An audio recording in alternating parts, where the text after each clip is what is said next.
বুঝেন অবস্থা, এই ঠান্ডার মধ্যে পোলাপান নাকি নেমেছে এই পানির মধ্যে গোসল করতে। না না, এটা আসলে এখনকার ভিডিও না, এটা আসলে আগের ভিডিও, দ্যাটস ওয়াই এটা করতে পেরেছি। তা না হলে এই সময়ের ভিডিও যদি এটা হতো আর এই পানির মধ্যে যদি গোসল করা লাগতো, ও মাই গড। তো আমাদের হোটেলের বাফে ব্রেকফাস্ট ছিল, যেটা ছিল 9 to 11। তো যেহেতু নর্মালি এত সকালে ঘুম থেকে ওঠা হয় না, বাট আজকে একটু কষ্ট করে হলেও সকাল 8টায় ঘুম থেকে উঠলাম। ওঠার পরে ব্রেকফাস্টটা ক্যাচ করতে পারলাম, তাও 9:30টার দিকে আসছি। যদি আমাদের 11টা পর্যন্ত সময় লাগেনি, 1 আওয়ারও লাগে নাই, এর আগেই শেষ হয়ে গেছে। ব্রেকফাস্ট কমপ্লিট করে এরপরে প্ল্যান ছিল একটু পুলে নামবো, দেন বিচে যাব। সো বাসায় গিয়ে একটু টুকটাক পুলে নামার জন্য একটু রেডি হয়ে নিলাম। এরপরে যেহেতু আজকের ওয়েদারটা খুবই বেশি সানি, এই ভিডিওটা কিন্তু এখনকার নাইট অক্টোবরের ভিডিও, তো তখন এত বেশি গরম ছিল যেটা মানে আনইম্যাজিনেবল। এত বেশি গরম ছিল, মানে রোদে হাত পা পুড়ে যাচ্ছিল। যদিও আমার প্রচুর সানট্যান হয়েছে পুরো বডিতে এবং ফেসে, যেই জায়গাগুলো এক্সপোজ ছিল সবখানে। তারপরেও কিছু করার নাই, মানে লাইফে এনজয় তো করতেই হবে, because suntan you can remove in 1 month, 2 months, 3 months, but you can't get those kind of experience. তো এর আগের ব্লগে আমি বলেছিলাম যে নিসর্গ হোটেলটা বুক করার পিছনে আমার one of the main reason ছিল ওদের ইনফিনিটি পুল, এবং ওদের ইনফিনিটি পুলটা আসলেই অসাধারণ। এটা অসাধারণ বিকজ অফ দ্য ভিউ, মানে এক সাইডে আপনি দেখতে পারবেন এত সুন্দর সমুদ্র, এবং মানে রাইট সাইডে থাকে সমুদ্র এবং লেফট সাইডে হচ্ছে পাহাড়। এই দুইটার একসাথে কম্বিনেশনে কোনো ইনফিনিটি পুলের ভিউ পাওয়াটা, এটা আসলে ভাগ্যের ব্যাপার। সো অনলি এই জন্য আমরা এই নিসর্গ হোটেলটা বুক করেছিলাম। এখানে আসলে 2 দিনের পিকচার আমি দুইটাই ডাম্প করে দিয়েছি। 2 দিন আমরা নেমেছিলাম, একদিন আমি একা নেমেছিলাম, একদিন আমার হাজব্যান্ড সহ নেমেছিলাম। সো 2 দিনের পিকচার এখানে ডাম্প করা, দ্যাটস ওয়াই দুইটা মানে ডিফারেন্ট ড্রেস। বাট 2 দিনই আমি খুবই এনজয় করেছি। মানে আমার ঘুম থেকে উঠে আমার প্ল্যানিং থাকতো যে আমি কখন পুলে নামবো। অলমোস্ট দুপুরের লাঞ্চ করার টাইম হয়ে গেছে। সো আমরা এখন চলে যাব বিচে, সুগন্ধা পয়েন্টে। ওখানে যে একটা হোটেলে ফিশ ফ্রাইড রাই হাবি জাবি খাবো, খাওয়ার পরে প্ল্যান আছে বিচে নামার। এটা আসলে আমার 2 দিনের ব্লগ একত্র করা, কারণ 2 দিনই আমি সেম রুটিনে চলছিলাম। মানে সকাল উঠে ব্রেকফাস্ট, আফটার দ্যাট সুইমিং পুলে নেমেছি, এবং দেন একটু ঘোরাঘুরি করলাম, দেন বিচে গেলাম, লাঞ্চ করলাম। এই রুটিনেই আসলে আমার পরপর 2 দিন চলে গেল। এবং এর আগের 2 দিনের ব্লগ মনে হয় আমি এর আগের ব্লগে শেয়ার করেছিলাম, আগের 2 দিনের হিস্ট্রি। তো এই তো এইভাবে আর কি বেশ কয়েকদিন বেশ ভালো ছিল। বাট কক্সবাজার হচ্ছে এমন একটা মানে প্লেস, আপনার মন যতই খারাপ লাগুক না কেন, আপনি যখন বিচের ধারে বসবেন বা একটু বিচে যাবেন, প্রত্যেকটা মানুষের যে উৎফুল্ল অনুভূতি, সবাই পানিতে নামতেছে এবং সবার একটা খুশি খুশি ভাব।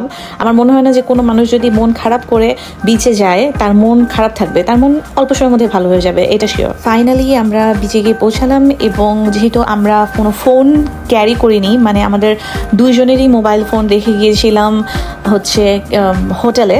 আমাদের প্ল্যানিং ছিল যে বিচে একদম ভরপুর গোসল করব। এই ছবিগুলো যেগুলো হচ্ছে ওখানে যারা ফটোগ্রাফাররা থাকে ওদেরকে দিয়ে আমরা পিকচার তুলেছিলাম। যতবারই আমি কক্সবাজার যাই, মানে পানিতে যেহেতু নামার ইচ্ছা থাকে প্রবল, মানে আমি প্রতিদিনই পানিতে নামি। সো বেসিক্যালি আমি ওখানকার যে ক্যামেরাম্যান ওদেরকে হায়ার করা ছাড়া আর কোনো ওয়েই থাকে না, কারণ এক্সট্রা কোনো পিপল থাকে না যে যার কাছে হয়তো বা ফোন বা অ্যাক্সেসরিজ দিয়ে পানিতে নামবো। এবং ওখানে যদিও মোবাইল ক্যারি করার জন্য ব্যাগ পাওয়া যায়, কিন্তু ব্যাগটা আমার কাছে এতটা সেফ মনে হয়নি, কারণ এর আগের বার যখন আমি ফার্স্ট টাইম কক্সবাজার যাই তো তখন আমি আমার ফোন নষ্ট করে ফেলেছিলাম পুরোপুরি সমুদ্রের পানিতে। সো ওই ব্যাগটা আমি আর এবার ক্যারি করিনি। বেটার মনে হলো যে ওখানকার যে ফটোগ্রাফার ক্যামেরাম্যান ওদেরকে হায়ার করে দিচ্ছে। এরপর আসলে আমরা গিয়েছিলাম কিছু সামুদ্রিক মাছ খেতে ওই সুগন্ধা পয়েন্টের ওখানে। যেহেতু আমার কাছে কোনো ফোন ছিল না, আমাদের 2 জনের কারো কাছে ফোন ছিল না, সো আমি কোনো ফুটেজ নিতে পারিনি। এরপরে হোটেলে ব্যাক করলাম, এবং রাত তখন 11টা 11:30। তখন মনে হলো যে একটু রাতের বেলা ছাদে যাই, ছাদে যে একটু বসে থাকি। কেন জানি হঠাৎ মানে বিচে বসেছিলাম তো অনেকক্ষণ, ওখানে যে কি বলে ওই যে বিচের সামনে শুয়ে শুয়ে যে বিচ দেখে না, ওই রকম একটা জায়গায় বসেছিলাম। সো আমার ওই আমেজ থেকে আমি বের হতে পারছিলাম না। সো আমার কেন জানি যে পুলের কাছে আবার এসে একটু ঘোরাফেরা করতে ইচ্ছা করছিল। সো আমার হাজব্যান্ড আসতে চাচ্ছিল না, বাট ওকে জোর করে নিয়ে আসলাম। দেন এখানে একটু ঘোরাফেরা করলাম, মানে মনটা খুব ফুর্তি ফুর্তি ছিল। বিচে যে কখনো ওই যে রাতের বেলা বসে থাকবেন এবং বিচে দিয়ে তাকিয়ে থাকবেন, খুবই ভালো লাগে, একটা অন্যরকম একটা শান্তি ফিল হয়, যেটা কিনা অন্য কোথাও পাওয়া যায় না। সো এই ছিল আজকের ব্লগ। ওভারঅল আমাদের এক্সপিরিয়েন্স বেশ কয়েকদিনের ছিল এবং ভালোই ছিল, খারাপ না। একটা রিফ্রেশমেন্টের দরকার ছিল, যেহেতু অনেকদিন পর আমি দেশে এসেছি, এবং দেশে আসার পরে ঢাকা শহরটা আমার অনেকখানি মনে হলো অনেক অচেনা হয়ে গেছে। মানে ঢাকার শহরের সেফটি অ্যান্ড যানজট, গাড়ি ঘোড়া সব কিছুর প্যাটার্ন আমার মনে হলো যে অচেনা।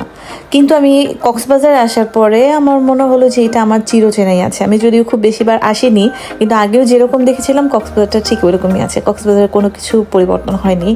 সো আজকের মতো এতটুকুই। আবার আসবো নেক্সট কোনো ব্লগ নিয়ে। আশা করি সবাই ভালো থাকবেন and keep watching myself Tanzila. Thank you so much.